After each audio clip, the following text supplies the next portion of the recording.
What's up guys, welcome back with me, Rio Gandhi.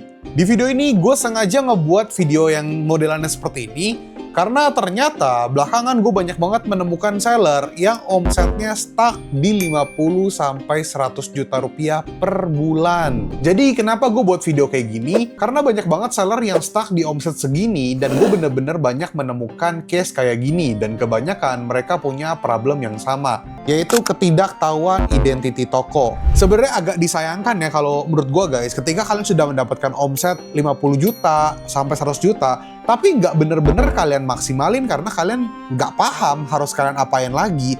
Jadi gue sengaja buatin video ini buat kalian. Dan kenapa gue bisa tahu? Karena bagi gue pribadi, setiap toko itu punya keunikannya masing-masing, di mana data yang mereka punya itu bisa beda-beda. Meskipun ngejual produk dengan kategori yang sama, atau mungkin ngejualnya barangnya kayak 80% barangnya sama, tapi datanya bisa beda. Nah makanya di sini gue pengen bahas apa yang harus kalian lakukan supaya penjualan kalian itu bisa naik. Jadi nggak stuck di 50-100 juta aja. Tapi yang jadi big problem adalah ketika kalian tidak menganalisa data, kalian kan jadi bingung ya kalian mau ngapain. Dan ketika kalian menganalisa data juga, tapi kalau kalian nggak apa-apain juga, sama aja. That's why di video ini gue pengen ajarin kalian gimana cara eksekusinya biar kalian bisa growth lah toko online kalian. Tapi sebelum gue lanjut video ini lebih dalam, seperti biasa ada baiknya teman-teman untuk tinggalkan like dulu sebagai bentuk terima kasih dan apresiasi kalian. Sesuatu yang gue kangen adalah bisa gak sih like-nya di atas 500 dan komennya bisa di atas 50. Coba komen dan like sebaik-banyaknya dulu. Gue tunggu sampai hitungan ketiga. 1, 2, 3. Thank you guys yang udah like. Langsung aja kita masuk ke topik pembahasannya. Let's go. Yearly data. Gue pribadi nggak mau kalian mengalami penurunan order seperti ini. Coba gue tanya ke kalian deh, data tahun 2024 kalian kayak gimana? Naik atau turun? Gue bahas langsung ya, karena gue mau membahas langsung dari dua sudut pandang. Yang pertama, jika toko kalian mengalami kenaikan di tahun 2024, itu berarti bagus banget buat toko kalian. Kenapa? Karena berarti di tahun 2024, kalian aman dari perubahan algoritma. Dan biasanya, kalau yang mengalami kenaikan gini, gue asumsikan toko yang produknya berbeda dari kebanyakan market, rajin marketing, baik video, live, dan juga iklan, dan price sesuai dengan value produk. Tapi, gue juga nggak mau teman-teman terlalu pede kalau toko kalian mengalami kenaikan di tahun 2024. Jangan gara-gara kalian mengalami perubahan algoritma kalian masih aman, terus kalian terlalu pede di tahun 2025 nih. Jadi ada baiknya teman-teman terus berjaga-jaga. Dan sekarang gue akan bahas gimana kalau misalnya toko kalian mengalami penurunan order di tahun 2024. Jika toko kalian mengalami penurunan order di tahun 2024, nggak perlu pusing juga, karena bukan berarti toko kalian itu tidak bisa naik lagi di tahun 2025. Lebih tepatnya ketika toko klien gue ini, gue handle di tahun 2024. Dari sini kalian bisa melihat toko tersebut bertumbuh di akhir tahun. Belum terlambat untuk mengubah nasib toko kalian. Toko yang biasanya mengalami penurunan di tahun 2024 biasanya disebabkan oleh jarang update produk baru, tidak update dengan perubahan algoritma, mulai terjadi perang harga atau produk ditiru kompetitor atau perubahan harga jual kalian. Dari analisis sementara yang terjadi di tahun 2024 berdasarkan toko secara umum ya, jadi nggak spesifik ke satu toko aja. Karena ya balik lagi, gue kan nggak melihat toko kalian secara langsung, gue nggak login ke akun kalian, jadi gue nggak tahu nih apa yang terjadi pada toko kalian di tahun 2024. Nah biasanya kalau toko-toko klien gue kan emang gue login dan gue bisa ngecek. Dan gue bisa prediksi juga nih rata-rata penurunan terjadi karena apa sih. Tapi overall seperti yang gue sebutkan, biasanya penurunan karena hal tersebut. More traffic, more opportunities, let's turn them into sales.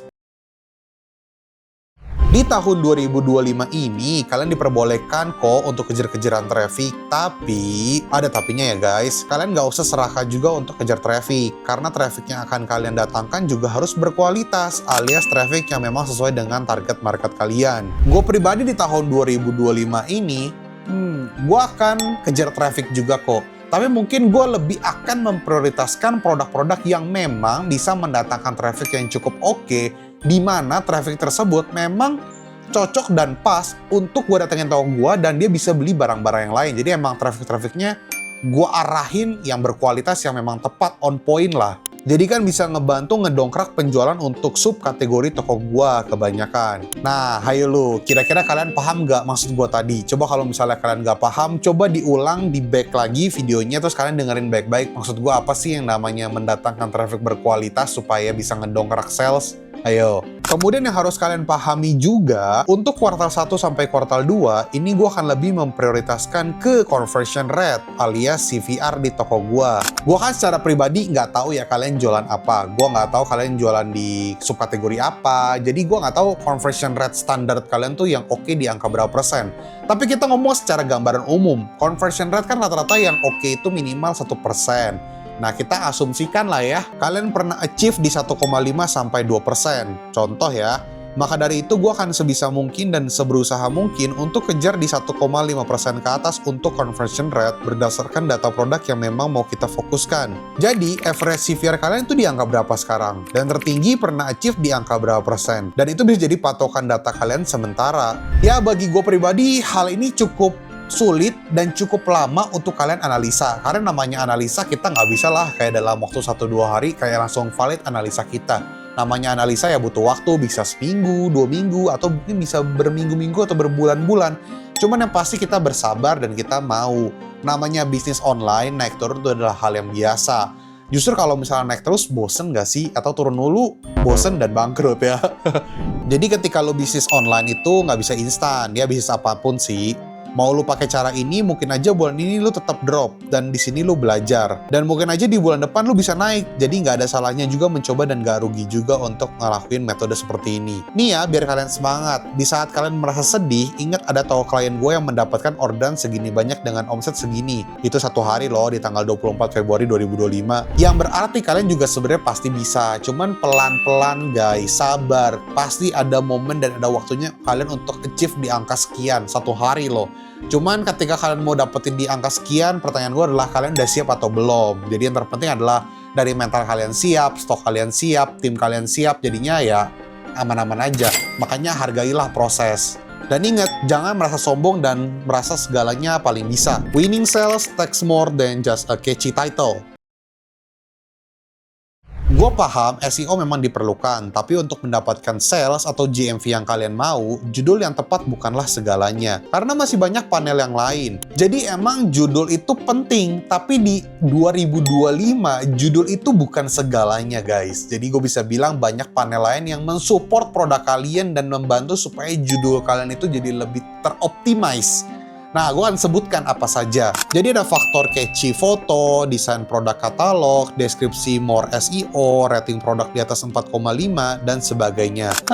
Terdengarnya biasa aja ya, cuman percayalah guys, terbiasa dan biasa aja ketika kalian mendengar atau mungkin kalian tahu, tapi prakteknya itu tidak biasa. Percayalah, algoritma sekarang lebih pintar dan customer behavior juga makin pintar. Kalau foto produk lu sama banget dengan seller-seller lain, terus nggak ada desain tambahan, lu berarti membatasi market dan algoritma. Sedangkan sekarang algoritma AI, marketplace itu bisa tracking foto lebih dari sebatas model produk. Deskripsi yang lebih panjang dan banyak SEO juga akan lebih membantu. Rating produk di atas 4,5 akan membuat produk lu jadi lebih bagus karena berdasarkan data sekarang, gue menemukan case produk yang beberapa kali atau sering mendapatkan rating di bawah 4,5 akan mengubah algoritma produk dan iklan kalian. Ketika kalian mendapatkan rating yang jelek, ya bisa jadi jelek. Cuman menurut gua saat ini jauh lebih parah sih.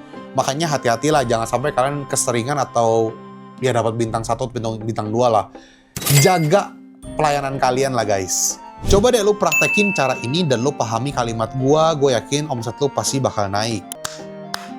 So guys, thank you so much yang sudah menonton video ini sampai detik ini, sampai habis. Semoga kalian mendapatkan insight baru, experience baru. Dan anyway, mentang-mentang ya dari kemarin gue bahas soal live streaming, bahas soal TikTok, viewsnya sepi. Ya kalian jangan kayak gitu guys, kalian juga harus belajar. Kalian juga tahu lah, jangan maunya kayak, oh gue maunya Shopee doang nih dan sebagainya. Karena harus belajar semuanya guys. Jadi silahkan juga dicek video-video gue sebelumnya yang ngebahas soal live streaming, soal TikTok, soal FYP, itu kalian tonton juga. Dan sekali lagi gue ucapkan terima kasih. Jangan lupa untuk like, komen, dan subscribe. Dan jangan lupa untuk nyalakan notifikasi biar kalian tidak ketinggalan video terbaru di channel YouTube Rio Gandhi. Dan yang mau beli digital course gue bisa ke link di bawah ini. Dan yang pengen nanya-nanya soal jasa konsultan gue, tokonya pengen gue handle, tokonya pengen gue cek, bisa hubungi ke nomor di bawah ini. Nomor di bawah ini hanya untuk kebutuhan jasa-jasa gue saja. Dan Rio Gandhi, peace out.